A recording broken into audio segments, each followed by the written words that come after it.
prisoners of the Borderland. Capital is the people of the world is close. And you will travel.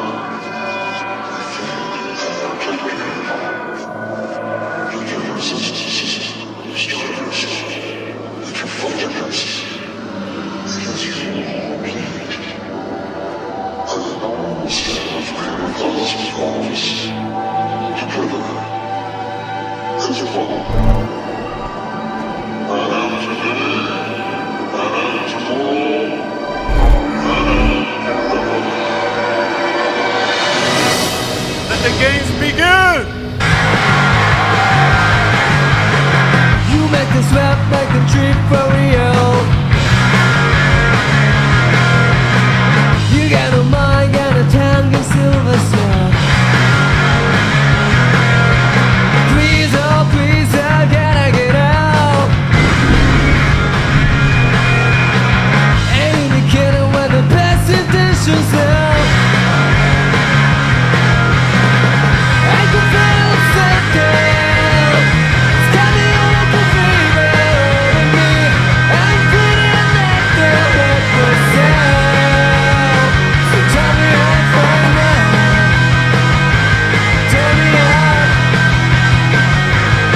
Where are you still to go? Squid is on. I can feel it second. It's coming on like a fever in me. I'm feeling like the hurt myself. So tell me how to find out.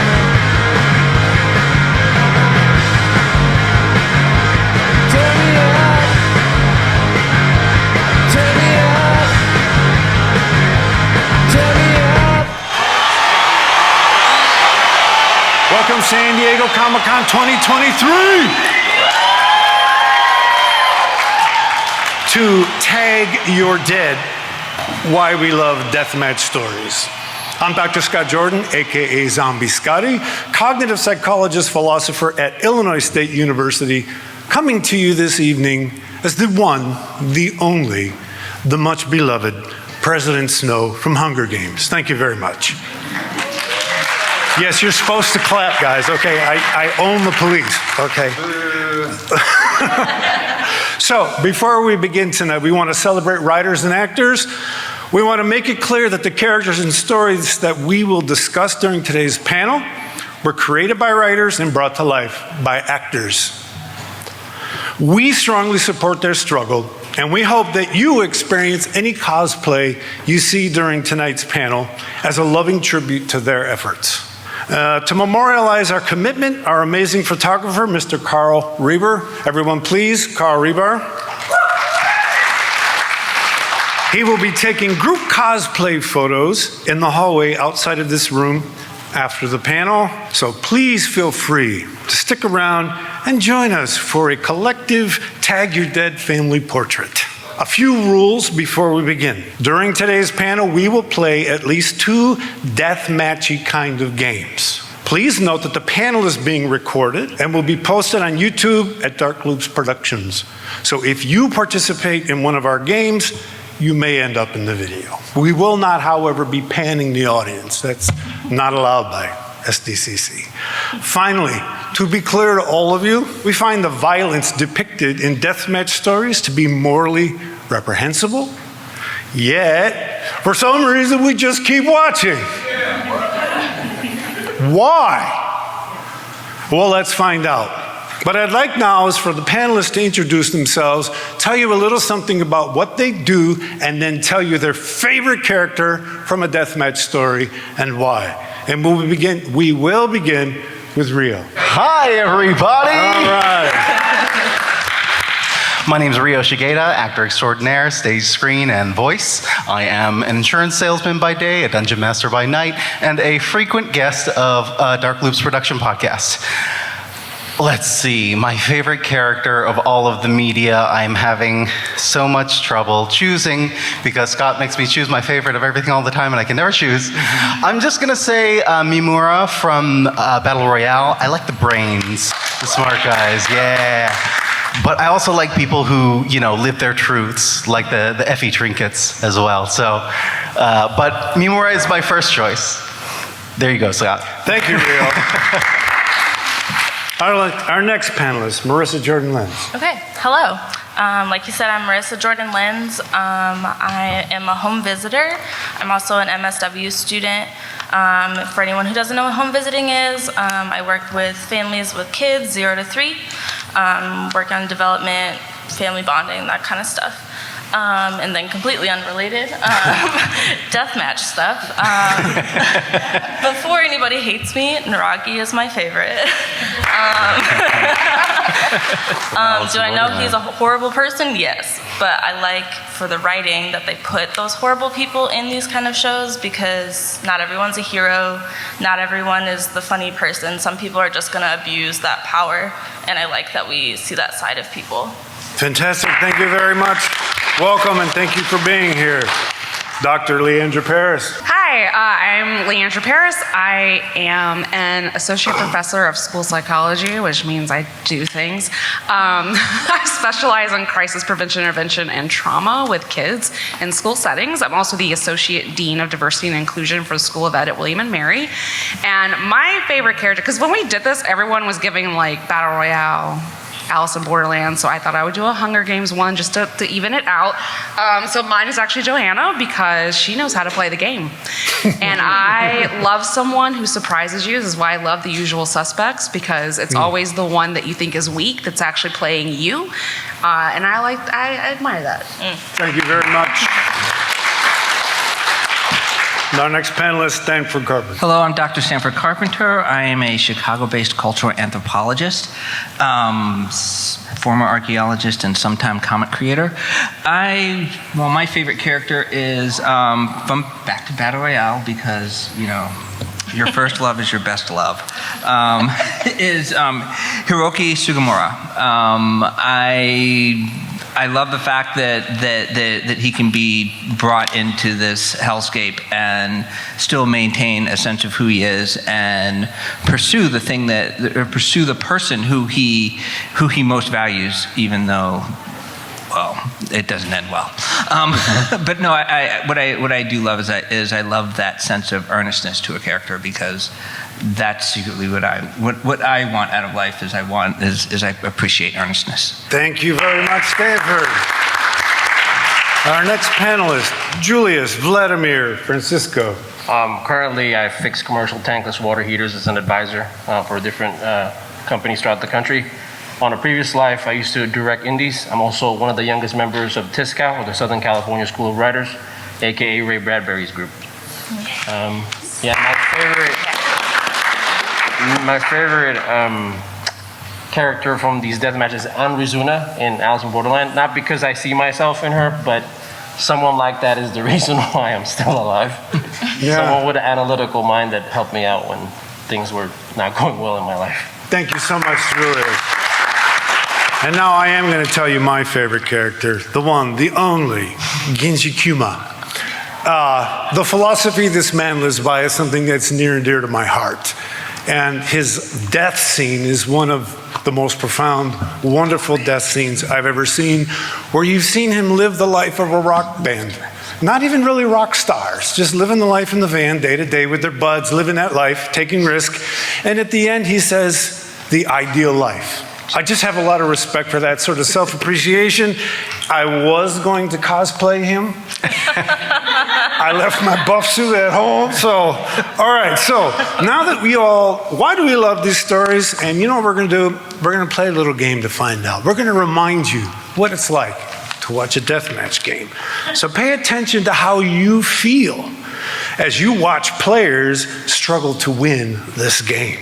The name of this game is First Impressions Kill. I'll explain the rules as we go. If you're holding one of these cards, please stand up. All right, let's give these tributes a hand. Okay, so if the guards could come get a piece of paper from Marissa, and each of you needs to get a piece of paper and a marker. Those are yours to keep. Take one. That's it. We spared no expense. There's 5 there.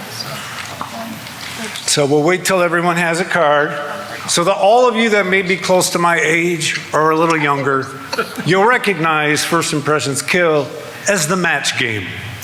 So here are the rules. Each contestant receives an answer card and a Sharpie. That has been accomplished. Each panelist already has an answer card and a Sharpie.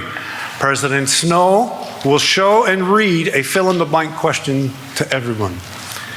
Contestants will pick and write an answer they believe the panelists will choose.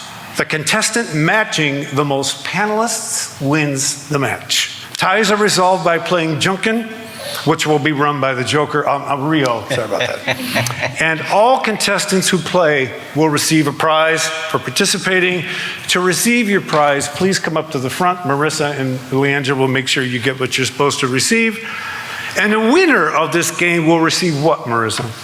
One of these awesome piggy banks filled with awesome stuff. A piggy bank filled with 10 million molecules of chocolate. Are you ready? Here was your fill-in-the-blank question. Audience, please pay attention to the thrill you get as you watch these competitors make their way through this death match. Having dinner with Katniss is a strange experience. As soon as you've finished eating, she makes you blank. No. Oh, you guys can call them out. That's right. Y'all say what you want. Sorry. Volunteer tribute. There you go. Any other answers from the audience? There you go. Contestants, if you would please stand up, just so I can see you. Here you are. 1, 2, 3. Is there one in the back? All the way to the back. Okay, so we'll start over here. Having dinner with Katniss is a strange experience. As soon as you've finished eating, she makes you... Whistle for Panem. What a great answer. She makes you... Leave. Straight up. In the back. Leave. Uh-oh, ties are coming. Makes you weak. Did he say weak or weak? Weak. Weak. She makes you weak. There you go. I said choose your own adventure or birth the alphabet.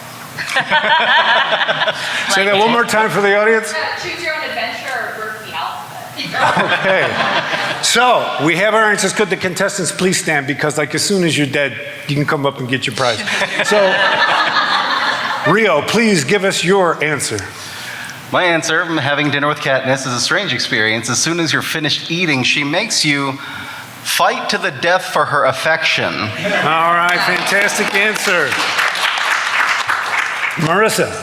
I wrote she makes you question your life choices. All right, fantastic.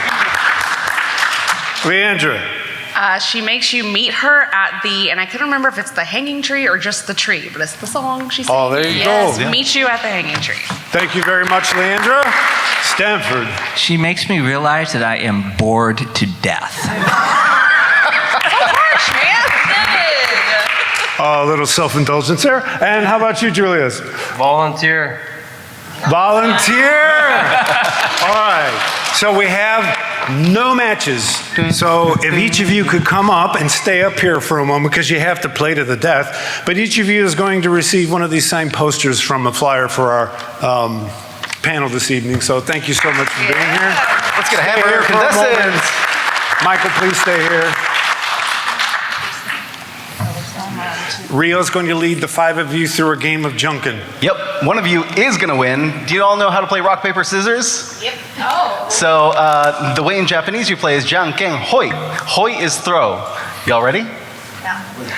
Janken hoi. That's a tie. Again, janken hoi. That's a tie. Janken hoi. We have winners, 4 winners. Sorry, thank you, you're dead.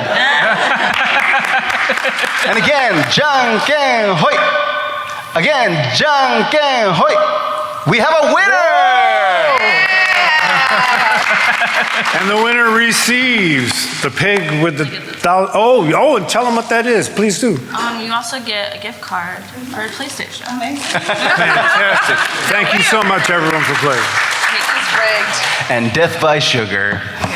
There you go. So, That was thrilling, correct?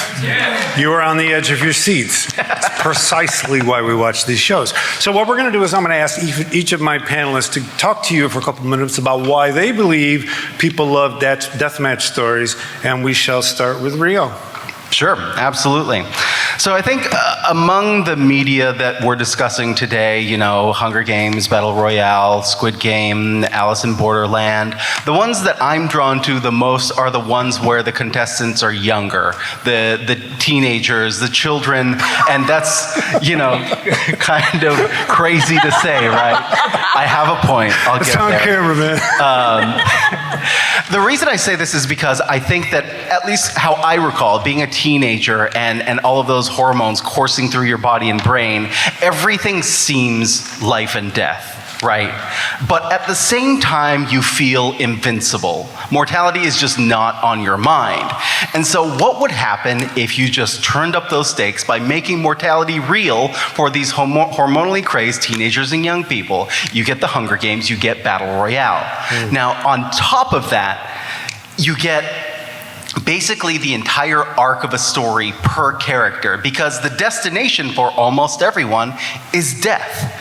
The most exciting and sort of peaked moments in our lives come when we, you know, fear for our lives or save ourselves or save someone else. We get to see sort of a microcosm of that happening, whether it's, you know, protecting your friends or trying to survive or choosing death with a loved one because there's no way out that you believe.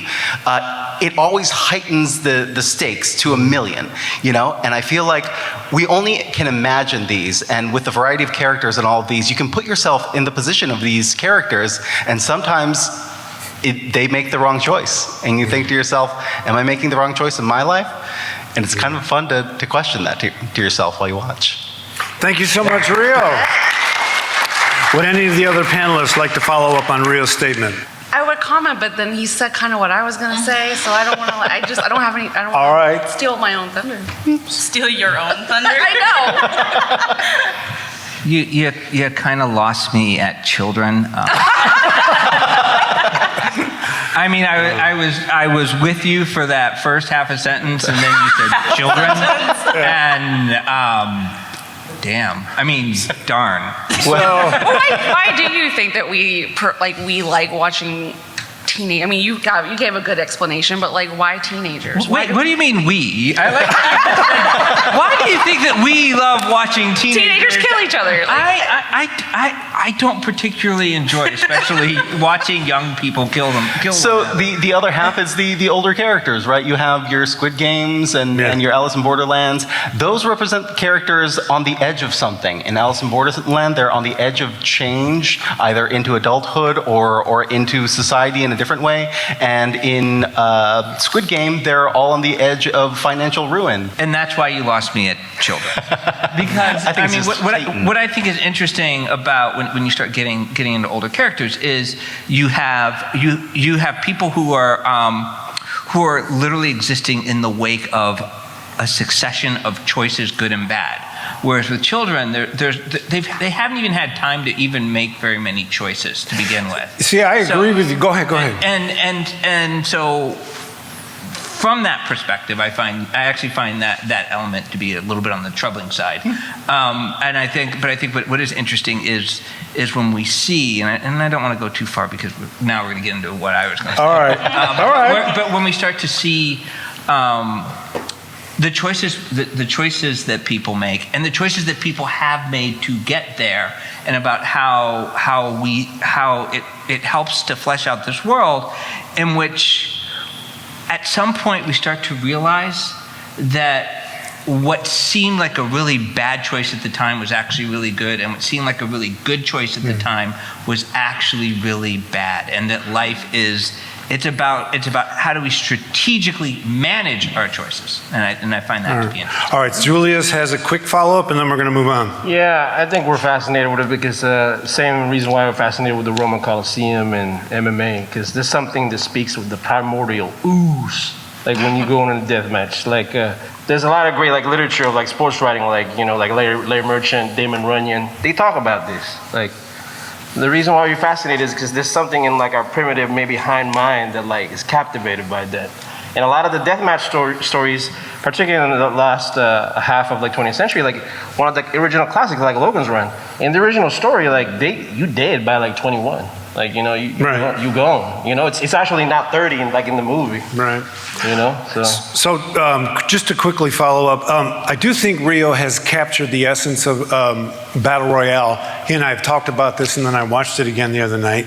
And these really are young people who maybe haven't had the opportunity to develop the adult choice space, but they are living in an emotional extreme. And you see those extremes play out usually just before death. So thank you for that, Rio. Let's move on to Marissa. Oh, let's give Rio a round of applause. Thank you very much. Thank you for keeping me on protocol. I would be hurt later. Marissa, why do people love deathmatch stories? So, I mean, I can speak for me, but... Hold the mic closer to you. Hey, Dad. Okay. Snap. No, but like literally. So for me, I go back to kids because I work with them, but we see a lot of times that you learn a lot just from watching. Kids learn everything they do from watching, whether it's language, it's actions, it's emotions, everything. Would I condone children to watch deathmatch games? No. But it goes into adulthood too. So we sit there and watch these shows and you think about all the emotions they're going through. You're able to resonate with it without actually having to be in a deathmatch game. So you get to understand frustration, you get to understand fear, you get to understand stress, happiness, sadness. You go through all of those because we resonate with the characters. I specifically think of Hunger Games. I think it's in the first movie where she's trapped in a tree and Kato and his gang are trying to like go up at her. And the whole time you're just sitting there as Katniss being like, no, like don't go, be safe, don't get her. And I think all of those are important things to be able to feel and learn. And I think we get all of those from these kind of shows. Thank you very much. Any follow-up on Marissa's statement? Cool. I do like your point about like the emotionality that you experience by watching someone else have to make a decision. Like watching my son try to pick between two things, it's like super agonizing, and I end up in that space with him. And so when we're watching death matches, you get to kind of say, like as this omnipotent being, this is what you should do, right? But like they don't always do that. And so being able to be in that space with the safety of your TV remote to turn it off is a cool place to be. It's a way of processing that without being in it. Right. I like that. And I'll let the experts follow up on this, but I do believe that there are therapies that involve imagination or simulating yourself in different spaces. And these shows, oh, did I steal someone's thunder? Okay. No. A little bit. Well, on that note, then we will move on to Leandra. I wasn't going to let you steal your own thunder. I was going to steal it first. I know. It's fine. Leandra, please. Yeah, I love you too. Why do we love deathmatch stories? So, and I was going to talk about, I work with children who've experienced trauma. And so a lot of the way that children naturally process the world and stress as they're learning is through games. And so teachers will come to me and be like, you need to go meet with so-and-so because they're out, recreating the school shooting. I'm like, actually, that's really adaptive and actually very healthy.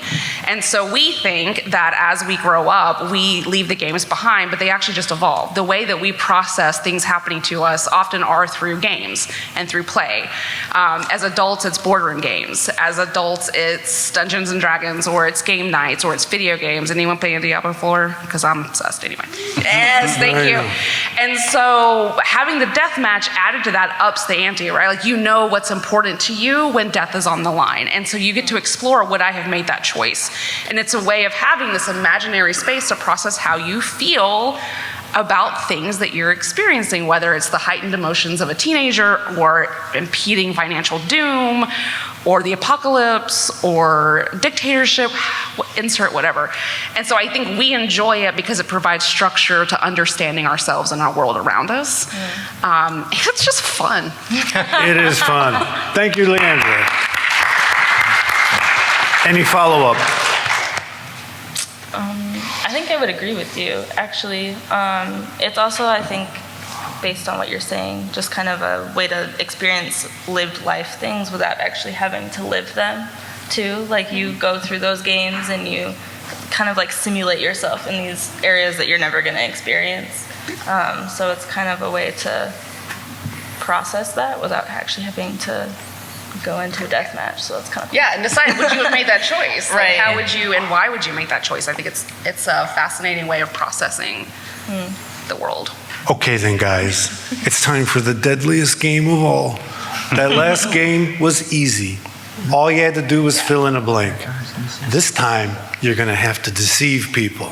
Now you're playing. The name of this game is Life or Death. You have cards. Please look at the cards you have. We have 5 districts that are going to compete for our prizes. Marissa, would you please tell them what the winner of this game will receive? So they win another pick that is golden and awesome. They also get I like the another collective gift card. A Nintendo one. It's a little bit more accessible. Yeah. And then we have some And then we unframed. have the same posters, but they're framed and pretty. All right. So, yeah, we're going to play this game and manage it and see how it turns out. So, we have 5 districts. Here are the rules. Julius is house clubs. If you have any of those cards, please go stand over on that side of the stage. If you have the 6, 7, 8, 9, or 10 of clubs, please over there by Julius on the left side of the stage. We're creating our 5 districts. These are your teammates. These are the people you may eventually have to trust and then deceive. All right, our next district, Stanford Carpenter, is House Diamonds. If you have any of these cards, the 6 through 10 of diamonds, please stand over there by the tall guard with the X or the square on his face. He doesn't bite. All right, Team Sometimes Diamonds. with his mask on. He does. Yeah, you guys could be peppy coaches, and give them some encouragement. No. No. Good at that. Okay, we're going to keep this moving there then. House Spades or District Spades is Leandra Paris. If you have the 6 through the 10 All of right. spades, please come to the middle of the room right here. Go Team Paris! I happen to be a cheerleader for 15 years. Y'all better get ready. All righty. And then we have District Hearts, run by Marissa. If you have these cards, please come over here to the side. 6 through 10 of hearts over here, please. And then we have District Joker being run by Rio. If you have the ace through the 5 of spades, please come over here. Come on, Jokers, let's go. We got this. All right, let's give our tribute to Thank hand.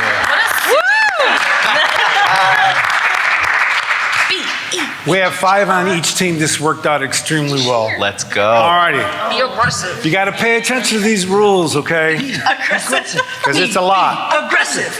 President Snow will show and read a question about the ruler of your district. The question will have 2 possible answers. Each contestant selects one of the answers and keeps it to themselves. Each panelist also selects an answer. So you guys, I'll see the question, you pick one of the 2 for yourself. President Snow will indicate which side of your playing card to show the world to reveal your choice. We'll then reveal their answers one at a time. So we'll start with House Joker or District Joker, and we'll see how many of you die. Okay? And then we'll go to the next one, see how many of them die, and etc. And we'll go all the way around the room.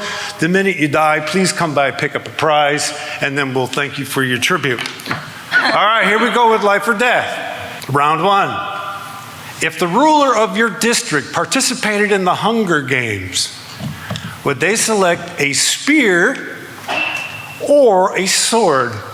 So the way this will work is you folks figure out what you think Real will select. If you believe he would select the spear, when I say 3, show us the blue side. If you believe he would pick a sword, show us the number side. Everyone understand the rules? You're all going to show them at the same time. It's going to be epic because there will be no ties. Some of you will die. It's amazing. So, go ahead, everybody, pick what the ruler of your district would select in the Hunger Games, a spear or a sword. On the count of 3, please raise your choice so everyone can see it. 1, 2, 3. Oh no! No, you guys hold on. Okay, that's fine. Okay, so Dang. Single use. 4 of you are dead. Come by and pick a prize. Let's give them a hand. It breaks Oh, easy. Sorry. Y'all, I'm only Hold on, we gotta 4'11". do one I district can't at a hold a time. sword. We're not dead yet. We're not dead You're yet. not dead yet, brother. Okay. Who else we All got? right. Here we go, here we go. Thank you so much for playing. We love your tribute. Did you die? Yes, I died. Okay. Oh, baby coming. All right. Okay. Let me just do the Wait. districts here. Yeah. Go ahead and Oh, finish sorry. those two. No, It's go okay. ahead and finish them. Spades are going. It's okay. Here you go. Here you go. Sorry, Oh, you can died. keep those cards. They're collector's items, by the way. Just saying. fine. Okay. Anybody on this team dead?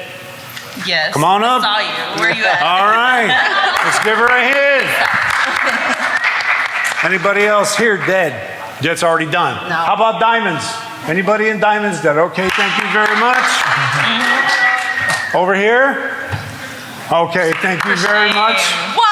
For All right, thank you very much. We're going to move on to round 2. You will Round be two. avenged. You will be avenged. Thank you for playing Life All or right, Death.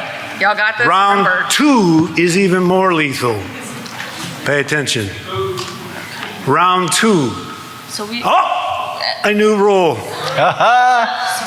If all players from the same district select the same option, all of them survive this round. Regardless of, all you gotta do is agree with yourself, man. Yes. Regardless of their ruler's selection. However, and this is the caveat, at the end of round 3, which means not this round, but at the end of the next round, the members of the largest district all die. You got that? Yes. Yes. So I'm going to show you the options. You have the opportunity to talk amongst yourselves to decide if you want to agree or not. And then what you actually show us, well, we call that a death match. Okay? So here we go. Round 2. If forced to watch one of these 2 Hayao Miyazaki films, the ruler of your district would select Princess Mononoke, blue side, or My Neighbor Totoro, number side. Okay, group deception is in place. We shall start with But they don't. group district joker. What do you think you'd pick? All right, fantastic. We probably would have let you survive anyway. I'm just, that would have been rude if everybody else gets to stick around and you got to go because you got a partner. All right, this group, show your answers. Ooh, all righty, Marissa. All righty, so we have one death. Congratulations. He tried to deceive them and got his up and comings. All right, this would be House Spades. 1, 2, 3. Okay, you're all safe regardless. Yeah. Okay, Leandra, what would you? Ooh, we all died. Holy smokes. I get why you did it, and you're not wrong. But Gillian Anderson is in the first one as Yes. the voice Oh, yeah, she actor, is. so you didn't know that about me. But the kids, they know Okay. was a good choice. I see you. Yeah. All right, House Diamonds. 1, 2, or District Diamonds. 1, 2, 3. They all agreed. Ooh. They're all safe. Yep. Well, I've only seen one of those 2, and I'm going to go with the one that I've seen. All righty then. All righty. And finally, District Clubs. 1, 2, 3. All right, you're all safe. Wow. Julius? All righty then. Now wait a minute. They're all. Yeah, your team. They all got it. survived. They're all safe. Yeah, but now all of our team. Well, we have 2, 3, 3, 3. So to understand about Joker's round- gonna win.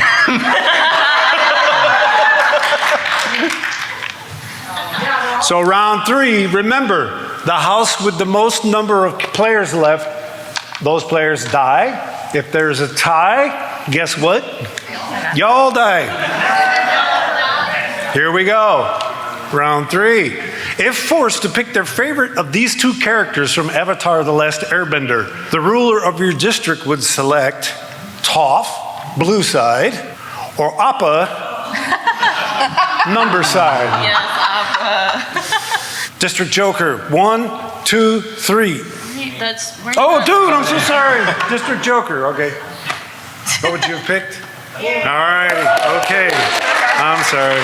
All right. District Hearts, 1, 2, 3. Uh-oh. Okay, we have one death and one survivor. Please come on up and get a prize. All right. Now we move on to District Spades. 1, 2, 3. Oh, they're holding out. Uh-oh. But they're safe this round. They're safe. Go ahead and show what you showed. I mean, they got that right. All right, okay. Y'all are still safe. Sit around and eat all day and then fly in the sky? Yeah. All right. District Diamonds. 1, 2, 3. Oh, we have some deception. So since you guys don't all agree, then you all die or live with your choice. Stanford. All right, thank you so much. Come on up. I'm so very sorry. No, you're not. All right. House You will clubs. also be avenged. House clubs. 1, staying 2, with me. 3. Oh, more deception. Julius. All right. All right. Okay, so We know what that means. we're going to the fourth round here. We're getting close. People are dying off, sort of quickly. Y'all gotta trim something. If you're gonna make Round 4. What did I do wrong? Team Spades. Most people. Oh, Lord have mercy. Protocol. Oh, all 3 of you? Yep. Bye. No, come up and get a prize, Was man. cold as ice. Hey, James. we love them for being nice. Y'all are winners to me. Are the first ones to get the. Yes! And can I just say, when playing games, my goal is always to get bronze, because when you're first, you're just overdoing it. When you're second, you didn't get first. But with bronze, you medaled. So good All job. right, thank you so much. All right, thank you. comfortable medal. And in round 4, no one is safe. Who would your ruler select to win a death match between SpongeBob or Mickey Mouse? We'll start on this side this time. House clubs. 1, 2, 3. Oh, Julius, please reveal your answer. Oh, they're all safe. I don't like that mouse. That ain't no mouse. Something that big, that's a rat. All right, we move on now to House Diamonds. 1, 2, 3. Uh-oh. Stanford, SpongeBob, or Mickey Mouse? Can they both die? You trying to kill off your team? No, I mean, That's a different game, Stanford. That's a different panel. We'll get there. All right, so we have one survivor, one death. Thank you for playing. Come get a prize. Whoever died, no, come on up and get a Come gift. get We got a your gift for you. prize. Come on. Let's give her a hand. Appreciate you playing. I also really want to see this dress, so come closer. Oh, wait, Leandra, it looks like there's no one from your district. Well, you don't have to rub it in. Here we go. All righty then. Let's do District Hearts. Your answer. Oh, thank you for playing. Please come get a gift. But you guys, All right then. we're in top 5. District right? Joker. Yeah. You get a piggy. 1, 2, 3. He believes that Mickey Mouse. My God. All right. Man, he's a loner out here. So how many survivors do we have now? 1, 2, 3, 4. All right, this is the last round. If you all survive, whoever survives, we have prizes for all of you. Okay? Last round. Final round, no one is safe. By the way, are you just like sensing the intensity and the anxiety? Man, it's I do. intense. Actually, it is kind of hot, y'all. That's why we love these games. My whole team died of having hot flashes. Which of the following 2 food items does your ruler prefer? Pizza or ice cream? That's easy. So, if all of you die, all of you win. We'll start again over here with district clubs. Pizza or ice cream? Uh-oh, Julius? Yeah. All right, they both win. You are survivors. All right. How's Diamonds? All right. Seems like we have a pizza crowd here. One more. 1, 2. Oh! You know what? Let's give him a round of applause. You come up, you know, you've been so awesome being a loner. All your other peeps, they just died so fast. You're a winner, man. Come on up. Listen, we have those other pigs to give away. I'm working on it. Oh, You sorry. Give it away.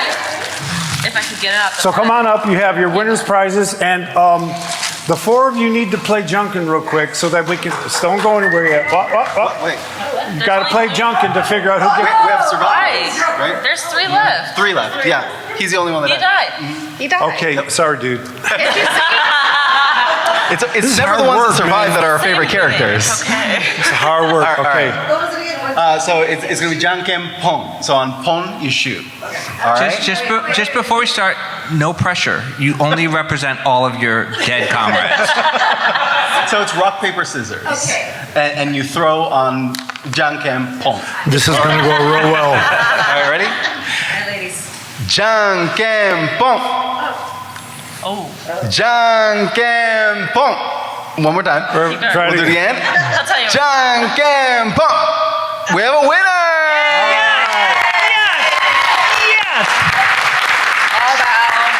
There are prizes for all of you, so please stay up here. As Marissa's dealing out the prizes, first of all, thank all of you for playing that fantastically exciting game. Thank you very much. So we still have 2 panelists to ask why we play these games. Hold on. Do you want blue? Waku waku. So Stanford, why do we play these games, or why do we love these games?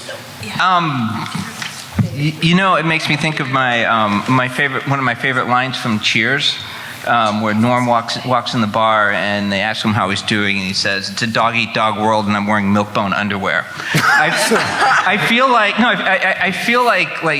I love that line because it just sort of captures this whole sort of like element of the world where you just, at some level, you don't really stand a chance, but you still muddle through. Yep.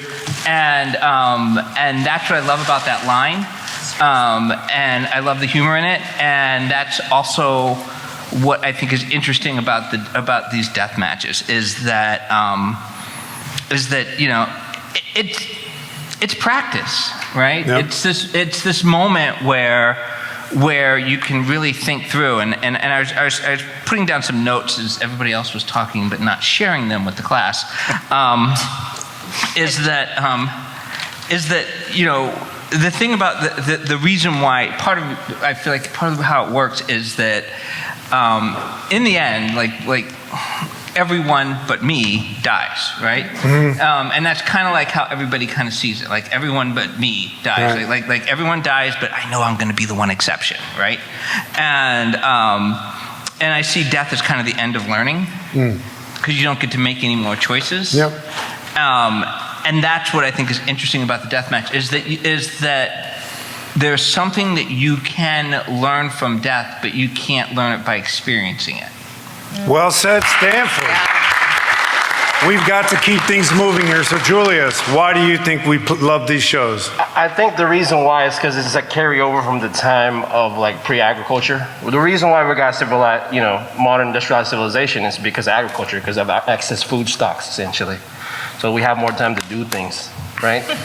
So like evolutionary, like we participate in deathmatch all the time. Like if you're in a hunting party, like, you know, and you're trying to hunt elk or whatever, or the big game, there's a possibility that that big game will Hadouken you, you know, from here to infinity, you know, and then bye-bye, right? So this is like kind of hardwired in our brain, right? You know, from the time we were kids, and particularly when you notice in these stories, a lot of the protagonist is quite young, right? And I think that's where it comes from. That's what it appeals to us is because from the time we're kids, like when you learn a specific skill set as like a hunting culture, a lot of it is very avuncular. They're taught to you, if they're not taught to you by your parents, they're taught to you by your uncle or your aunt, right? When you're in these raiding parties or whatnot. And it goes back to what Theodore Sturgeon said. A lot of people remember his famous quote about like, well, why would you write science fiction, Mr. Sturgeon? 90% of science fiction is crap, but he says, well, 90% of stuff is crap. Well, what's your point, right? Least remembered about his famous quote, close to the same time he said that, was his rule of 13, which was ask, what's your favorite thing, sir? It's like, what's your favorite like line or music? What's your favorite movie? Theodore Sturgeon, the famous science fiction author, he said 13. And the interviewer was like, what? Huh? It's whatever you like when you're in your tweens, when you're 12 or 13. You'll tend to like that for the rest of your life, right? And I think that's hardwired into us because of the hunt. You know? In a lot of these hunts, sometimes you die. It's a death match. So Thank you very much, Julius, for that fantastic answer. So look, I promised these guards I'd let them speak during the thing, so if each of you could remove your helmet and briefly state why you think we love these matches. All right. Thank you. We'll start with Travis Adams. Hi, Ray. So I love this type of stuff. I think we like this type of stuff because it's complicated. I'll be done soon. We watch NASCAR. We don't watch it to watch people make left turns all day. We want to see the violence. We want to see the stuff that's primal. I think that's part of the reason. Thank you very much, Travis. Nicole Hassler. My answer is in line with what Leandra said. It's the opposite of a comfort show, right? It helps us confront our anxiety and our fear in a very safe way. You know, at the end of the day, if it gets to be too much, we can just turn it off. Or we can stick it through to the end, and then that sense of relief that we feel is huge payoff. Thank you very much, Nicole. And finally, Benjamin Tights. First of all, I felt like I was the one dying. So, I was going to be telling HR about that. Doing my best, man. I think we like these shows because even though like the premise is someone's going to die, everyone dies, the whole world sucks. There's always at least a couple people who are like, no, let's change that. Let's like not kill each other. Surprise, surprise. And that kind of, it takes one person and to lead another person and so on and so forth. And I really like that aspect of the shows. I think as humans, we all like that underdog who wants to change the system. So that's my answer. Thank you so much, Benjamin. So, thanks to our panelists. Can we get a round of applause for our panelists? Boy, the shepherd's hook is going to come out on me real quick now. So just very quickly, where can people find you on social media? I know Rio, at I know Rio. Google me. That's it. Marissa. You can do my Instagram of Rissar Jordans on Instagram. Leandra. At Paris Leandra. Just my Stanford. name. I really need more followers on Threads, so if you could go there and like follow me, just Stanford Carpenter, one word. And Julius. Just pay attention to the indie film circuit for 2023 and 2024. A few of my movies are going to be there. All righty then. Yeah. Special thanks to Carl Rebar. Thank you very much. Hey, thanks to the San Diego Comic-Con staff. They are the best. Yes. Thanks to all of you so much for being here. Tag your dead family portrait out in the hall as soon as we get our gear together. And remember, support writers and actors. Thank you and have a good evening. Woo!